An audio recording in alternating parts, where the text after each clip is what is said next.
מצרים, להשמיד ולאבד כך יהודים.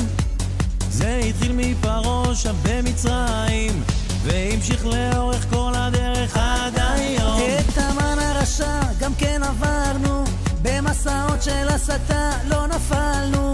לא יעזור שום דבר לאף אחד, עם ישראל חזק, אף פעם לא לבד. וכל העולם צריך לשמוע, מי שרוצה בנו כך לפגוע. יש לו עסק עם המלך הגדול, האחד והיחיד כל יכול. מי שרוצה לפגוע בנו אנחנו לא ניתן, השם יכה אתכם חזק, שלא תקומו עוד. פירקנו את קדאפי, פירקנו את חוסיין, ואיסמעיל הנייה תברח אל השכן. מי שרוצה לפגוע בנו אנחנו לא ניתן, השם יכה אתכם חזק, שלא תקומו עוד. פירקנו את קדאפי, פירקנו את חוסיין, ואיסמעיל הנייה תברח אל השכן.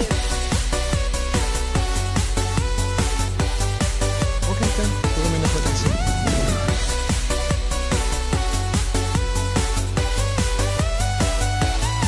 ועכשיו מגיע תור של החמאס, לקבל מכה בראש כי כבר נמאס. לא יישאר מכם אפילו זכר, על כל טיל אחד נשלח עשר. וכל העולם צריך לשמוע, מי שרוצה בנו כך לפגוע. יש לו עסק עם המלך הגדול, האחד והיחיד כל יכול.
מדינת ישראל היקרים, קודם כל תנחומים למשפחות של החללים שנפלו בהגנה על המדינה. אנחנו כאן בצומת הרם, ממש ברגע זה מגנים על הערים הישראליות בירושלים, במרכז הארץ. תהיה לכם שבת שלום, חופש נעים ובריא.